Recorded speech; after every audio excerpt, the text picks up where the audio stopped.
Kailan mo malalaman kung creator ka talaga o sumasabay ka lang? Pag-usapan natin ngayon yan. Tanong ko sa iyo, creator ka ba talaga o sumasabay ka lang dahil uso?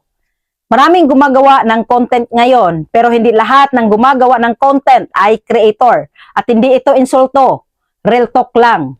Kasi may malaking pagkakaiba ang sumasabay sa tinawag. Una, creator ka kapag kahit walang nanonood, tuloy ka pa rin. Kung creator ka talaga, kahit 100 views lang, kahit walang comments, kahit walang kita, may apoy pa rin sa loob mo. Hindi ka gumagalaw dahil may papuri. Gumagalaw ka kasi may mensahe. Kung ginagawa mo lang to, kapag may hype, baka hindi ka pa ready, pero pwede ka pang maging ready. Pangalawa, sumasabay ka kapag goal mo lang ay validation. Aminin natin, may iba na nagpapakontent lang para mapansin, malike, matawag na creator. Pero kapag wala na ang atensyon, wala na rin ang gana.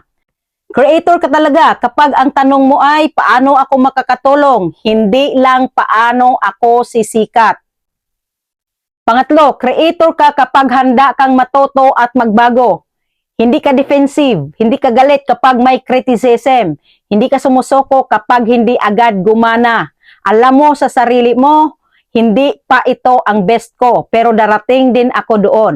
Ang sumasabay, titigil kapag nahirapan. Ang creator mag-a-adjust, pero hindi susuko.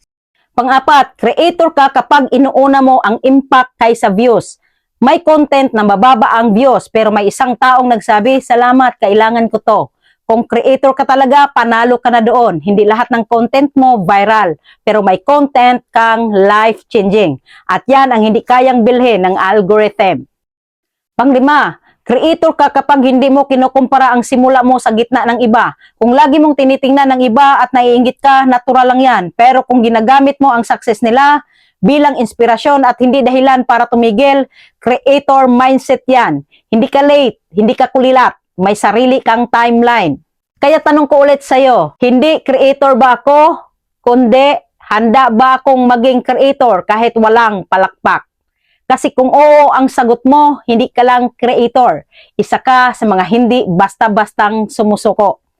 At sa mundong puno ng sumasabay, ikaw ang mananatili. Ayos ba? Natulungan ba kita?